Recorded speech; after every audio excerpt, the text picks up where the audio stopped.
పేరిట మీ అందరికీ షలోం. ప్రియులారా, మీ జీవితములో చీకటి ఎంత దట్టంగా ఉన్నా ప్రభువైన యేసు క్రీస్తు వెలుగు మీపై ఈరోజు ఉదయించబోతుంది. నా ప్రియమైన ఆధ్యాత్మిక కుటుంబ సభ్యులారా, మీ అందరికీ ఈ శ్రేష్టమైన ఉదయకాల వేళ మన ప్రభు మరియు రక్షకుడైన యేసు క్రీస్తు పవిత్ర నామములో నా హృదయపూర్వకమైన ప్రేమపూర్వకమైన వందనాలను శుభాలను తెలియజేస్తున్నాను.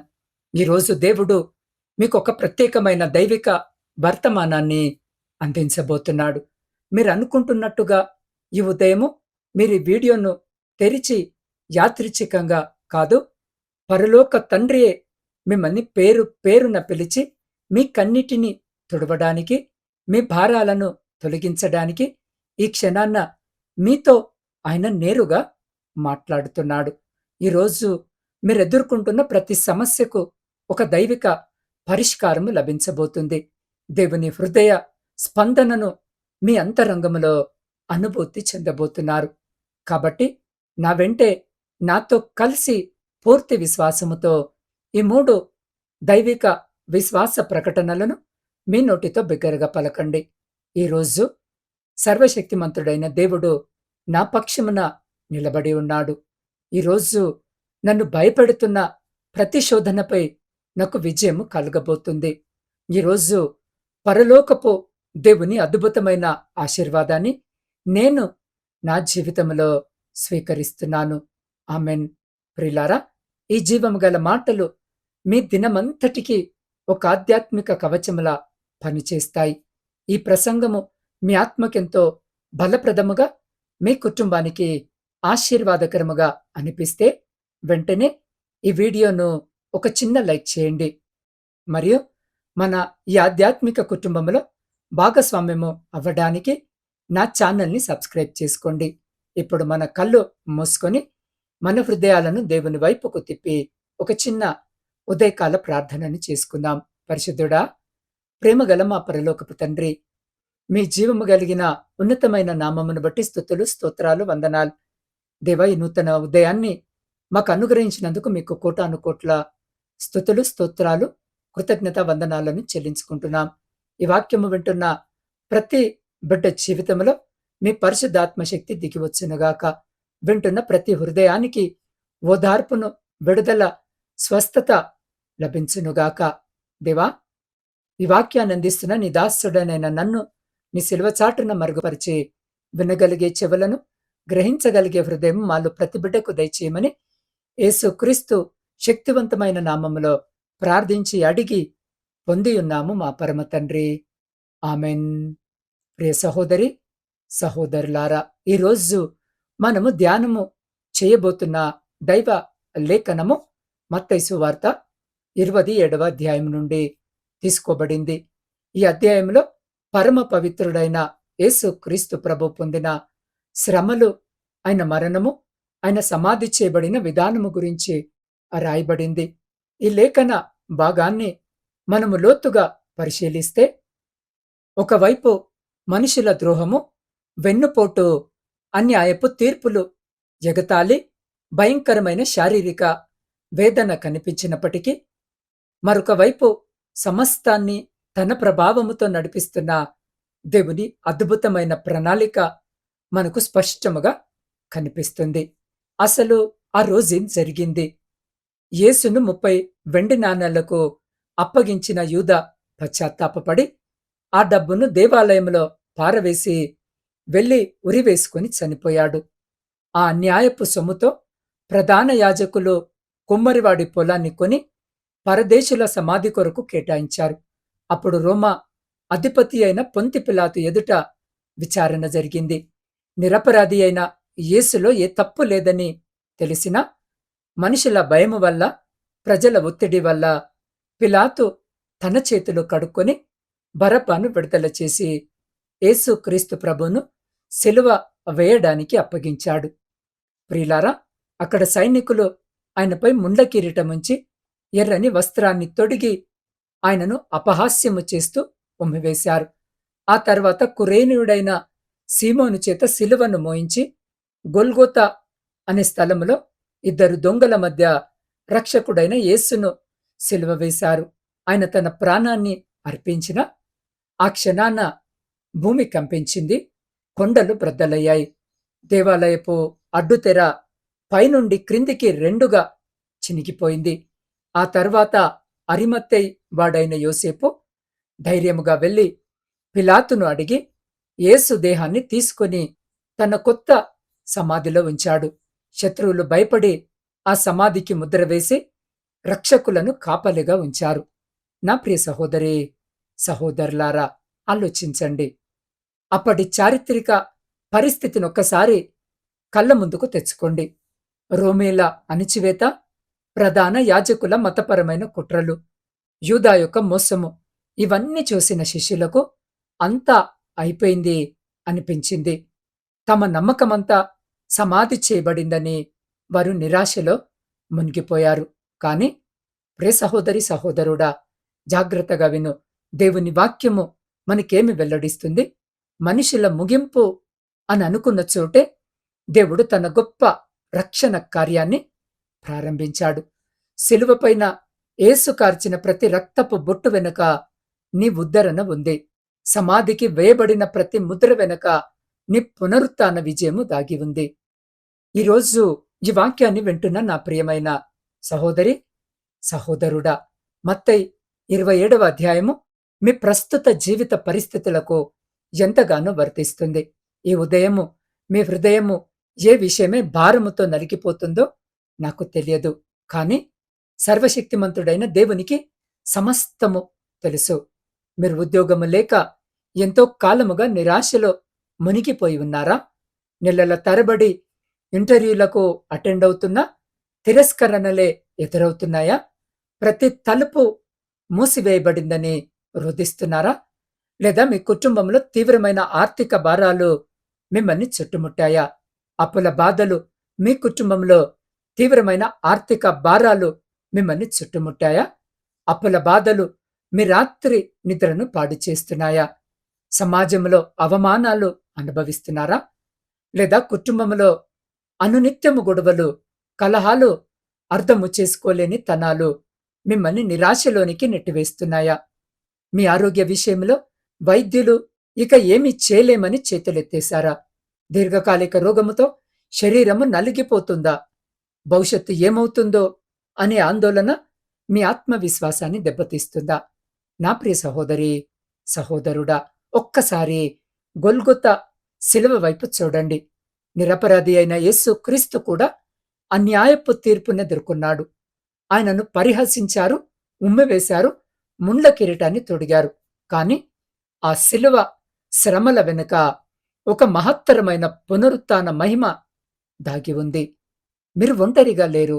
సర్వాధికారి అయిన దేవుడు ప్రతి క్షణము మీతోనే ఉన్నాడు. లోకము మిమ్మల్ని చూసి ఇక మీ పని అయిపోయింది అని తీర్పు తీర్చవచ్చు. కాని దేవుడు మీ జీవితంపై ఇంకా చివరి సంతకము చేయలేదు. దేవుని ఆలస్యము అనేది మీ ప్రార్థనకు తిరస్కారము ఎంత మాత్రము కాదు. అది ఒక గొప్ప అద్భుతానికి దైవిక రూపకల్పన మాత్రమే.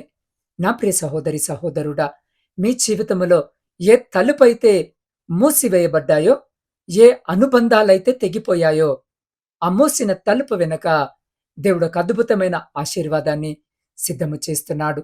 యేసు శిలువపై శ్రమపడినప్పుడు ఆకాశము చీకటిమయమైంది, భూమి కంపించింది. కాని ఆ చీకటి శాశ్వతము కాదు. 3 రోజుల తర్వాత వెలుగు వచ్చింది. అలాగే మీ జీవితంలో ఉన్న చీకటి సమయము కూడా త్వరలోనే ముగిసిపోబోతుంది. ఈరోజు మీ జీవితంలో ఒక నూతన అధ్యాయము ప్రారంభమవుతుంది. మీరు చేయవలసిందల్లా ఒకటే: శోధన కాలములో ధైర్యాన్ని విడిచిపెట్టకండి. శత్రు మీ మనసులో భయాన్ని నింపడానికి ప్రయత్నిస్తాడు. నీ సమస్య చాలా పెద్దది, నీకు సహాయం చేసేవారెవరూ లేరు అని నిరాశపరుస్తాడు. కాని ఈ ఉదయాన్నే విశ్వాసముతో బిగ్గరగా చెప్పండి: నా యేసు సిలువలో నా వ్యాధులను, నా పేదరికాన్ని, నా అవమానాన్ని భరించాడు. కాబట్టి నేను జయశాలినై ఉంటాను అని. నా ప్రియ సహోదరి, సహోదరుడా, యెరూషలేము దేవాలయపు తెర పైనుండి క్రిందికి చిరిగినట్లుగానే మీ ఆర్థిక ఇబ్బందుల తెర, మీ అనారోగ్యపు తెర, మీ సంతోషాన్ని అడ్డుకుంటున్న ప్రతి శాపపు తెర ఈరోజే యేసు నామములో బద్దలైపోతుంది. కాబట్టి ధైర్యంగా ఉండండి. పరలోకపు దేవుడు మీ పక్షమున యుద్ధము చేస్తున్నాడు. నా ప్రియ సహోదరి, సహోదరుడా, ఈ సత్యాన్ని మరింత స్పష్టముగా అర్థము చేసుకోవడానికి ఒక సాధువైన విశ్వాసి జీవితంలో జరిగిన నిరాపేక్షమైన అనుభవాన్ని మీతో పంచుకోవాలనుకుంటున్నాను. కొన్ని సంవత్సరాల క్రితము ఒక మధ్యతరగతి కుటుంబానికి చెందిన డేవిడ్ అనే ఒక సాధారణ వ్యక్తి ఉండేవాడు. డేవిడ్ ఎంతో నమ్మకముగా, నిజాయితీగా వ్యాపారాన్ని ప్రారంభించాడు. కానీ తన భాగస్వాముల మోసము వల్ల, అనుకోని నష్టాల వల్ల తన వ్యాపారము తీవ్రంగా దెబ్బతిన్నది. కొద్ది రోజుల్లోనే ఆయన అధికమైన అప్పుల ఊబిలో కూరుకుపోయాడు. అప్పులిచ్చిన వారి నుండి ప్రతిరోజు బెదిరింపులు, ఇంట బయట తీవ్రమైన అవమానాలు ఎదురయ్యాయి. దానికి తోడు అదే సమయంలో తన తండ్రికి తీవ్రమైన గుండె సంబంధిత వ్యాధి ఉన్నట్టు వైద్యులు నిర్ధారించారు. శస్త్రచికిత్సకు లక్షల రూపాయలు అవసరమయ్యాయి. కానీ ఆయన చేతిలో కనీసము మందులు కొనడానికి కూడా డబ్బులు లేని పరిస్థితి. డేవిడ్ తీవ్రమైన నిరాశలోనికి వెళ్ళిపోయాడు. దేవుడు నన్ను మర్చిపోయాడా? నా జీవితమిక ఇంతేనా? అందరూ నన్ను విడిచిపెట్టేశారు అని రోదిస్తూ రాత్రంతా కన్నీరు కార్చేవాడు. ఇక జీవితము ముగించుకోవడమే ఏకైక మార్గమని అనుకున్న ఒక రాత్రివేళ ఆయన ఇంట్లోని పాత బైబిల్ను తెరిచాడు. ఆయన కళ్ళు మత్తయి సువార్త 27వ అధ్యాయంపై పడ్డాయి. యేసు పొందిన శ్రమలను, ఆ తర్వాత దేవాలయపు తెర రెండుగా చినిగిన వచనాన్ని ఆయన చదివాడు. ఆ క్షణములో నా ప్రియ సహోదరి, సహోదరుడా, జాగ్రత్తగా వినండి. పరిశుద్ధాత్మ దేవుడు డేవిడ్ హృదయముతో స్పష్టముగా మాట్లాడాడు. కుమారుడా, యేసు నీ కోసము సమస్తాన్ని సిలువలో భరించాడు. ఈ అడ్డంకి తెర కూడా నీ జీవితంలో తొలగిపోతుంది. కాబట్టి భయపడకు అని. ఆ మాట డేవిడ్ హృదయములో ఒక కొత్త విశ్వాస జ్వాలను రగిలించింది. ఆయన తన నిర్ణయాన్ని మార్చుకొని మోకాళ్లపై పడి దేవుని వైపు చూశాడు. చూసి, ప్రభువా, నన్ను శ్రమల నుండి విడిపించు అని కన్నీటితో ప్రార్థించాడు. మరుసటి రోజు నుండి విచిత్రమైన రీతిలో దేవుని అద్భుతాలు ఆయన జీవితంలో ప్రారంభమయ్యాయి. ఎప్పుడో ఆయనకు రావలసిన ఒక పాత బాకీ అనుకోకుండా ఆయన ఖాతాలో జమైంది. ఒక స్వచ్ఛంద సంస్థ ముందుకు వచ్చి తన తండ్రి శస్త్రచికిత్స ఖర్చులను ఉచితంగా భరించడానికి అంగీకరించింది. కొద్ది మాసాల్లోనే దేవుడు ఆయనకు ఒక నూతన వ్యాపార మార్గాన్ని తెరిచాడు. నా ప్రియ సహోదరి, సహోదరుడా, ఈనాడు డేవిడ్ అప్పులన్నీ తీర్చబడి తన కుటుంబముతో ఆనందముగా ఉండటమే కాకుండా వేలాది మందికి సహాయం చేసే స్థాయికి హెచ్చించబడ్డాడు. ఈ కథ వింటున్న నా ప్రియ సహోదరి, సహోదరుడా, మీ పరిస్థితి కూడా ఈరోజు డేవిడ్ పరిస్థితిలా ఉందేమో. నలువైపుల నుండి కష్టాలు మిమ్మల్ని చుట్టుముట్టి ఉండవచ్చు. కానీ ఒక్క మాట గుర్తుంచుకోండి, డేవిడ్ దేవుడు యేసును మృతులలో నుండి లేపిన తండ్రి అయిన దేవుడే ఈరోజు మీ దేవుడు. ఆయన నిన్న, నేడు, నిరంతరము ఏకరీతిగా ఉన్నవాడు. ఆయన డేవిడ్ జీవితంలో మూయబడిన తలుపులను తెరిచినట్టే నా ప్రియ సహోదరి, సహోదరుడా, మీ జీవితంలో ఉన్న ప్రతి బంధకాన్ని కూడా ఈరోజు తెరవబోతున్నాడు. కాబట్టి నా ప్రియమైన ఆధ్యాత్మిక కుటుంబ సభ్యులారా, మత్తయి సువార్త 27వ అధ్యాయము మనకు నేర్పే అతిపెద్ద సత్యము ఇదే. సాతాను, శత్రువులు అనుకూలించని పరిస్థితిలో నీ జీవితానికి ముగింపు కార్డును వేయవచ్చు. కానీ దేవుడు నీ జీవితంలో చివరి అధ్యాయాన్ని ఇంకా పూర్తి చేయలేదు. నిందలు, అవమానాలు, అనారోగ్యము, అప్పులు లేదా మోసాలు నీ జీవితాన్ని ఒక సమాధిలా బంధించినట్టు నీకు అనిపించవచ్చు. కానీ ఆ చీకటి వెనక, ఆ మూసిన తలుపుల వెనక దైవిక పునరుత్థాన విజయము నీ కొరకు, నా కొరకు, మనందరి కొరకు సిద్ధముగా ఉంది. యేసు శిలువ మరణము ముగింపు కాదు, అది నిత్య రక్షణకు ఆరంభము. అలాగే నీ ప్రస్తుత శ్రమ నీ ముగింపు కాదు, అది దేవుని మహిమ నీ జీవితంలో బయట పడబోయే గొప్ప ఆరంభము. ఈరోజు నీ కన్నీళ్లను ప్రార్థనగా మార్చుకో. ధైర్యముగా దేవుని వాగ్దానాన్ని పట్టుకో. నీ తండ్రి నీ పక్షాన పోరాడుతున్నాడు. ఈ సమయాన ఈ సందేశము వింటున్న నా ప్రియ సహోదరి, సహోదరుడా, నీ హృదయము భయముతో, పాపభారముతో, నిరాశతో బరువెక్కి ఉందా? నా జీవితంలో శాంతి లేదు, నాకు దిక్కు తోచడము లేదని ఏడుస్తున్నావా? ఇప్పుడే ఈ క్షణమే యేసుక్రీస్తు నిన్ను ప్రేమతో పిలుస్తున్నాడు. ఆయన నీ హృదయపు తలుపును తడుతున్నాడు. నీ గత జీవితం ఎలాంటిదైనా, నీ సమస్య ఎంత పెద్దదైనా ఆయన నిన్ను క్షమించి నీకు నూతన జీవితాన్ని ఇవ్వడానికి సిద్ధముగా ఉన్నాడు. నీవు దేవునికి నీ హృదయాన్ని అప్పగించి ఒక నూతన ఆరంభాన్ని పొందుకోవాలనుకుంటే ఇప్పుడే నీ హృదయంపై చేయి ఉంచుకొని నోటితో ఈ చిన్న తీర్మాన ప్రార్థన నా వెనుక గట్టిగా చెప్పండి. ప్రభువైన యేసయ్యా, నేను పాపినని ఒప్పుకుంటున్నాను తండ్రి. నా శ్రమలలో, నా బలహీనతలలో నన్ను క్షమించు. నీవు నా కొరకు సిలువలో రక్తము కార్చి మరణించి తిరిగి లేచావని నేను హృదయపూర్వకంగా విశ్వసిస్తున్నాను నాయనా. ఈరోజే నిన్ను నా సొంత రక్షకునిగా, నా జీవితానికి ప్రభువుగా అంగీకరిస్తున్నాను. నా పాపాలను నీ రక్తములో కడిగి నన్ను నీ బిడ్డగా మార్చుకో. నా జీవితానికి నీవే మార్గము, నీవే సత్యము, నీవే జీవము. నన్ను నీ పరిశుద్ధాత్మతో నడిపించు అని ఒక తీర్మానము ఆయన సన్నిధిలో నువ్వు చేసుకున్నట్టయితే నువ్వున్న స్థితిలోనే మరికొన్ని నిమిషాలు నాతో పాటు ఈ చివరి ప్రార్థనలో ఏకీభవించు. మహోన్నతుడా, సర్వశక్తిమంతుడా, నిత్యుడవగు మా తండ్రి, నజరేయుడైన యేసు అత్యున్నతమైన నామములో నీ దివ్య సన్నిధికి వస్తున్నాము తండ్రి. అయా, ఈ ఉదయకాల సమయాన ఈ వాక్యాన్ని వింటున్న ప్రతి బిడ్డను నీ పరిశుద్ధ రక్త ప్రోక్షణ క్రిందికి తీసుకుని వస్తున్నాను.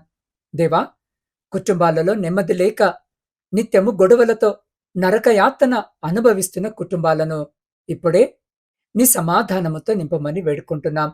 వారి మధ్య ఉన్న సమస్త శత్రుత్వపు బలహీనతలు యేసు నామములో లయమైపోవనుగాక. చిన్నపిల్లలను నీ హస్తాలకు అప్పగిస్తున్నాను. వారికి దైవిక జ్ఞానమును, మంచి జ్ఞాపక శక్తిని దయచేయండి. విద్యార్థులు తమ పరీక్షల్లో, చదువుల్లో అత్యున్నతమైన విజయాలు సాధించినట్లు నీ కృపను అనుగ్రహించండి. దేవా, విదేశాల్లో నివసిస్తున్న నిబిడలను జ్ఞాపకము చేసుకోండి తండ్రి. వారి ఒంటరితనాన్ని తీర్చి వారికి తోడుగా ఉండండి. వారి ఉద్యోగాల్లో భద్రతనిచ్చి వారి ప్రయాణాల్లో నీ దేవదూతల కాపలానుంచండి. ఉద్యోగాల కొరకు ఏళ్లుగా ఎదురు చూస్తున్న నిరుద్యోగ యవన బిడ్డలకు ఈరోజే క్రొత్త తలుపులు తెరవబడనుగాక. వారికి శ్రేష్టమైన ఉద్యోగ అవకాశాలు వచ్చునుగాక. అయా, కష్టపడి పనిచేస్తున్న రైతులను ఆశీర్వదించండి. వారి పంటలను తెగుళ్ల నుండి రక్షించి మంచి దిగుబడిని దయచేయండి. సరిహద్దుల్లో దేశాన్ని రక్షిస్తున్న సైనికులకు నీ దైవిక రక్షణను అనుగ్రహించండి. వ్యాపార రంగంలో ఉన్న నీ బిడ్డలపై ఉన్న సమస్త అప్పుల శాపాలు యేసునామములో తెగిపోవునుగాక. వారి నష్టాలు లాభాలుగా మారునుగాక. నీ సువార్తను ప్రకటిస్తున్న సేవకులకు, సంఘ నాయకులకు నూతన అభిషేకాన్ని, ధైర్యాన్ని ప్రసాదించండి. అయా, వయోవృద్ధులకు నూతన బలమును, ఆరోగ్యమును దయచేయండి. తండ్రి, ఈ సమయాన ఆసుపత్రుల్లో ఉన్న వారి కొరకు, దీర్ఘకాలిక వ్యాధులతో బాధపడుతున్న వారి కొరకు, శస్త్రచికిత్సలకు సిద్ధమవుతున్న వారి కొరకు ప్రార్థిస్తున్నాను. యేసు క్రీస్తు గాయపడిన దెబ్బల ద్వారా ఇప్పుడే స్వస్థత కలుగునుగాక.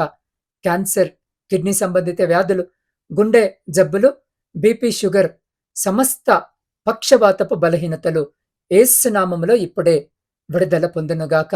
అయా, విరిగిపోయిన హృదయాలను స్వస్థపరచండి. ఈరోజు జన్మదినాలు, వివాహ వార్షికోత్సవాలు జరుపుకుంటున్న నీ బిడ్డలను నూతన ఆశీర్వాదాలతో నింపండి. ప్రపంచంలో శాంతిని నెలకొల్పండి. అయా, నా ఈ ఆధ్యాత్మిక కుటుంబ సభ్యుల కామెంట్స్లో, వాట్సాప్లో పంపిన ప్రతి ప్రార్థన, అభ్యర్థనను నీ పాదాల వద్ద ఉంచుతున్నాను. వారి హృదయ వాంఛలను తీర్చి నీ మహిమ కొరకు వారిని సాక్షులుగా నిలబెట్టమని, సమస్త ఆటంకాలను యేసు నామములో తొలగిస్తూ రక్షకుడైన యేసు క్రీస్తు శక్తివంతమైన నామములో ప్రార్థించి పొందుకొని ఉన్నాము మా పరమ తండ్రి. ఆమెన్. నా ప్రియమైన దేవుని బిడ్డలారా, ఈరోజు మీరు భయముతో, ఆందోళనతో కాదు, సర్వశక్తిమంతుడైన దేవుని దైవిక శక్తితో, విజయోత్సవముతో ముందుకు నడవబోతున్నారు. ఈరోజు మీ మార్గములో ఎదురయ్యే ఏ శోధన కూడా మిమ్మల్ని పడగొట్టలేదు. ఎందుకంటే మిమ్మల్ని నడిపించిన దేవుడు నమ్మదగినవాడు. ప్రియులారా, ఈ శ్రేష్టమైన వర్తమానము మీ హృదయానికి నిరీక్షణను, ఆనందాన్ని తెచ్చినట్టయితే తప్పకుండా ఈ వీడియోను ఇప్పుడే లైక్ చేయండి. ఈ వాగ్దానంపై మీకున్న విశ్వాసాన్ని చాటుతూ క్రింద ఉన్న కామెంట్ బాక్స్‌లో ఆమెన్ అని టైప్ చేయండి. మీరు రాసే ప్రతి ఒక్క మాట మీ విశ్వాసానికి ప్రతీకగా మారుతుంది. ఈ ఆశీర్వాదము కేవలం మీ వద్దనే ఆగిపోకూడదు. ఈరోజు కష్టాల్లో, బాధల్లో ఉన్న మీ ఆప్తులకు, కనీసం 3 వ్యక్తులకు లేదా మీ కుటుంబ సభ్యులకు ఈ వీడియోను వెంటనే షేర్ చేయండి. మీ వాట్సాప్ స్టేటస్‌లో కూడా దీన్ని షేర్ చేసి దేవుని సువార్త వ్యాప్తిలో భాగస్వాములవ్వండి.